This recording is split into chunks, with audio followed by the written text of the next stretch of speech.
આગળ વાત હવે વડોદરાની કરીએ। વડોદરામાં મેયર અને મ્યુનિસિપલ કમિશનર આમને સામને આવી ગયા છે। આ બંને વચ્ચે હવે વિવાદ થયો છે।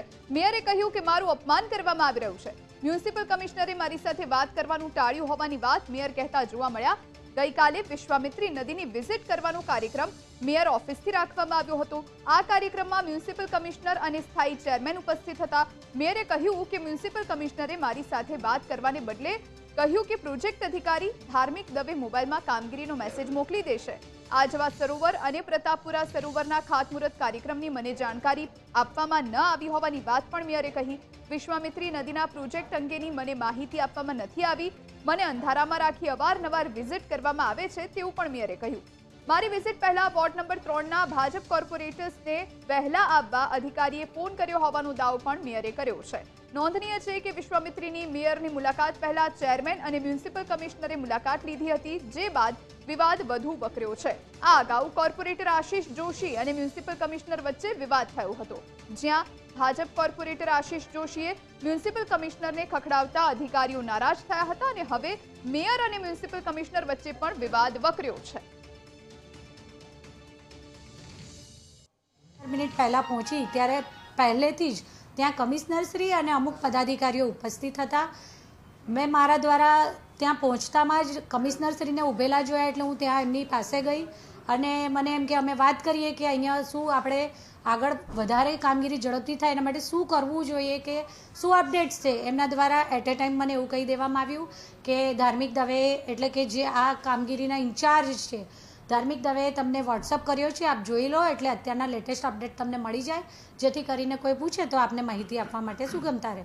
પરંતુ એમને મારી સાથે ઇવન વાત કરવાનું પણ ટાળ્યું, ખબર નહીં કેમ પણ એમને મારી સાથે વાત કરવાનું પણ ટાળ્યું। ત્યાંથી કમિશનરશ્રી જગ્યા છોડીને જતા રહ્યા ત્યારે પણ મને તો એમ જ લાગ્યું કે હશે એમને ક્યાંક કોઈ ઇમરજન્સીમાં પહોંચવાનું હશે, કોઈક મિટિંગ હશે કે એનીથિંગ કંઈક એવું ઇમ્પોર્ટન્ટ કામ હશે। પરંતુ ત્યારબાદ મને માહિતી આપવામાં આવી કે મીડિયા દ્વારા પણ મને જાણ મળી કે તેઓ ત્યાંથી નીકળી અને ભીમનાથ બ્રિજ ખાતે વિશ્વામિત્રી નદીના તટ વિસ્તારમાં વિપક્ષના નેતાને લઈ અને એ લોકો વિઝિટ કરવા ત્યાં ગયા હતા।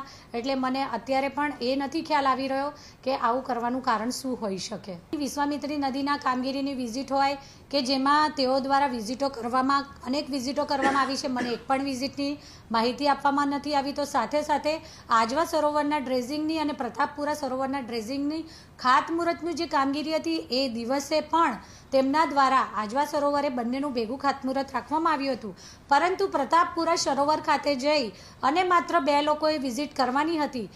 મને જાણ કરવામાં કેમ નથી આવી એ પ્રશ્ન મેં ત્યારે પણ પૂછ્યો હતો। ત્યારે ખાતમુહૂર્તની હતી પ્રતાપપુરા અને આજવા સરોવરની, ત્યારે મને પણ જાણ કરવામાં આવી હોત તો ચોક્કસ જેટલા પણ વાગે વહેલી સવારે પણ નીકળવાનું હોત તો ચોક્કસ હું પહોંચત। અત્યાર સુધી મને એમ જ હતું કે અમે એક પરિવાર છીએ અને સાથે મળીને કામગીરી કરી રહ્યા છે। તેમના દ્વારા મને માહિતી આપવામાં કેમ નથી આવી રહી કોઈ પણ વિઝિટ અંગેની, એનો જવાબ તો માત્ર ને માત્ર જે વિઝિટ કરી રહ્યા હોય અથવા વિઝિટનું આયોજન કરી રહ્યા હોય એ લોકો જ આપી શકે। ત્યારે આપણે સૌએ વડોદરા શહેરના સૌ નાગરિકોએ એક સરખી પ્રતિબદ્ધતાથી મેયરના સ્થાનની ગરિમા જાળવતા જ હોઈએ છીએ। હવે આ જે પણ થયું છે એ કેમ કરવામાં આવ્યું છે તે તો એ લોકો જ એનો જવાબ આપી શકે। કોઈ આયોજન કરવાથી કે કોઈ વિષયમાં ચર્ચા કરવાનું ટાળતા હોય એવું મને અનુભવાયું છે અત્યાર સુધી।